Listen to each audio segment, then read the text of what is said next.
Beautiful people, welcome back to our channel and thank you so much for joining the channel today.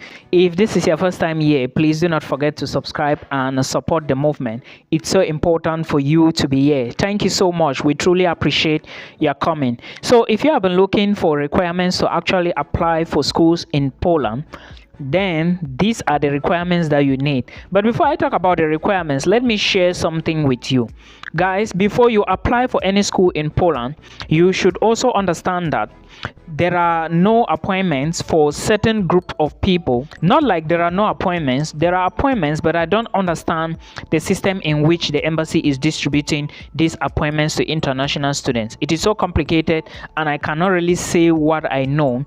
Well, some people told me that, or let me say it is allegedly that some people are actually doing some type of, but again, I cannot really say it because it's not confirmed yet. So if you are thinking of applying to schools in Poland, please verify first if where you are you can actually have an embassy or have an appointment to apply for your visa, that is your student visa, okay, to move to Poland. It is a D, national D type visa, so you should put this into consideration. Appointment first, put that at the back of your mind before you proceed with this application. Now, we are going to be talking about some documents that you need to apply for schools in Poland. To be specific, there are a lot of schools in Poland, okay? So it now depends on the one you are going to be choosing. Are you going to Poznan? Are you going to Warsaw? Or are you going to Poznan? Are you going to Gdańsk? Or where are you going to be studying? It depends now on the school. These documents I'm going to talk about is the general requirements that you need in order to actually apply to these schools in Poland. Remember that most of them, like about 80% of schools in Poland, will ask you to do what is called legalization of your documents, okay? Sometimes you may just do the authentication part, then which is you have to do the Ministry of Education and Ministry of Foreign Affairs. Then that is it. You get the other necessary documents from your education, your Ministry of Education in your country, you add to them and you apply to the schools. Then when you get admissions during visa application, you can now go to the embassy, do legalization of the documents at the level of the embassy before you start your application. If you are new here, my name is Milton. Welcome to our platform. Please, let's go deeply into the video. Like I said, to those of you who have been asking me if you can study nursing in Poland, yes, there are a lot of schools in Poland that teach nursing in English. I think Poland is the easiest country to study nursing as it is now and the cheapest. If you look at schools like Vincent Paul University in Lublin, you can study nursing in that school, or even physiotherapy. Then if you look at the University of Vistula, I think they do have some nursing programs as well. If you look at the Medical University of Gdańsk in Gdańsk, you can equally study medicine there and even nursing if you want. So these are some of the few schools in Poland that you should check them if you are looking for medical, anything medicals, nursing, dentistry or whatever. Just check these institutions. Now these are the documents you need to apply for schools in Poland. The first one is your application form. You need an application form to apply for your university. Depends on the university you are selecting. You are the one to do the research. Now remember that I have a lot of videos on this channel, and some I equally mentioned that you can study in this university from this time to this time, and I equally said these programs are open, this is what they need, and all the rest. You are still going to find some on the channel this week. So remember, you are going to be doing the application online. That's why I said you need an application form, because you need to fill the form, then you scan it, you sign it, and you upload back to the school, since everything is done online.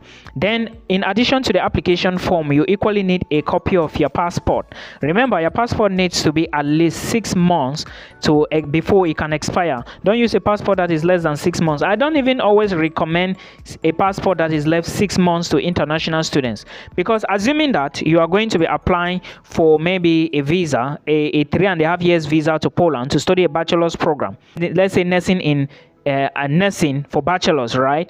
Then you are supposed to get a 3 months visa to move into Poland before you can now, when you go in, you apply, you do your medicals, collect your insurance, you apply for your residence permit. Now, when you go into Poland, let's assume that before you move, you had maybe like 6 months. When you go into Poland, you will now have maybe 3 months left on your passport because you need to renew it. Maybe you are struggling from one place to another to get a new passport, and it's still difficult for you to get. Before you know, your visa expires. Then you now finally get the residence permit. Now, you have not renewed your passport. How do you intend to renew it? Well, it may be done since you are already in the country, but you have to be careful. I will not support you. If your passport is left just 5 months, I will advise you to get a new passport. It's so important, guys. Do not forget this. It's so important.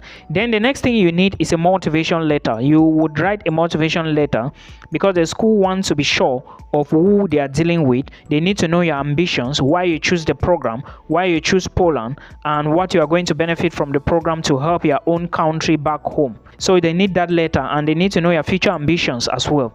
Then now, when it comes to the documentation, remember I said you can authenticate your documents and you apply to the schools. What I mean here is your documents can just go through the Ministry of Education, Ministry of Foreign Affairs, like in the case of Nigerians, right? Then you use the documents and apply for any school in Poland.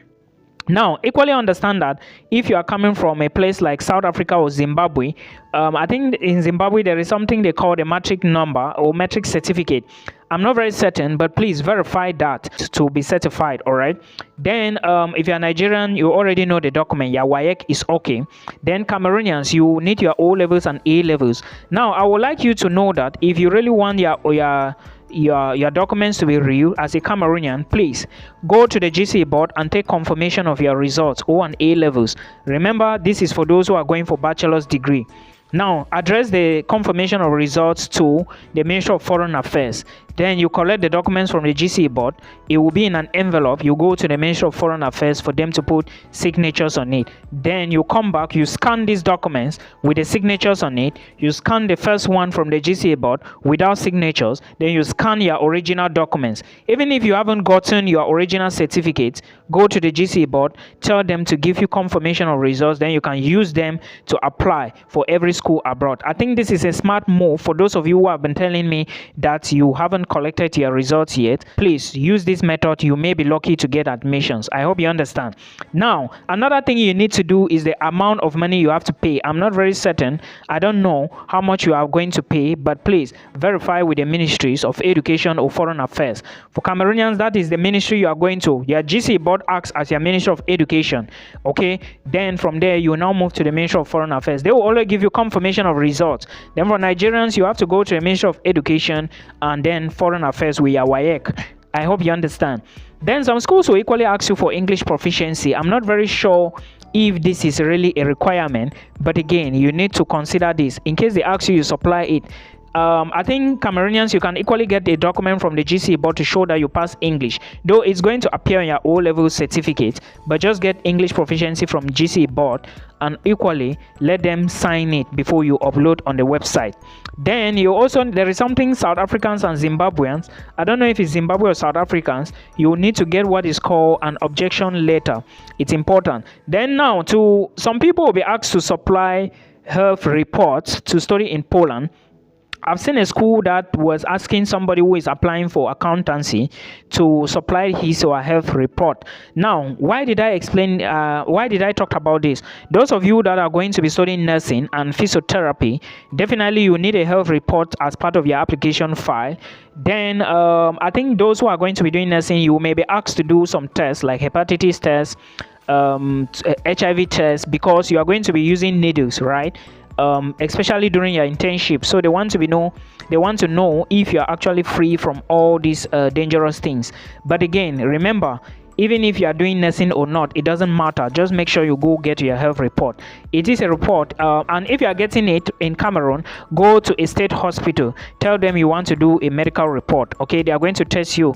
I think they will also do x-ray and stuff like that. I don't know what they are going to do, but this is what you need in order to actually study in Poland successfully. Remember, these are documents you are going to use to apply for your admissions until you get the admissions letter before you can now move to the visa stage. Now, at the visa stage is when you actually need that appointment at the embassy. I don't know how it's done. There is a lot of complications with Africa. students from. So please, before you apply, make sure you can have the appointment in charge and also to the embassy to verify if it's possible. As for us Cameroonians and maybe Nigerians, I know it's quite difficult, but I still see people moving to Poland. Of course, people are still moving. But for Zimbabweans, South Africans, Kenyans, Ugandans, those people up there, they don't have a problem because I think they are going to do their application from South Africa. So please put all this into consideration before you start doing anything. Then you can equally consider other countries. Also look at other countries to know. Look at Lithuania, look at Latvia, look at Estonia, look at other countries. It's so paramount that you take a look at this country so that you don't only put your eggs in one basket. I'm now talking to those who are facing this appointment issue. I hope this helps you. We are going to meet again in another video.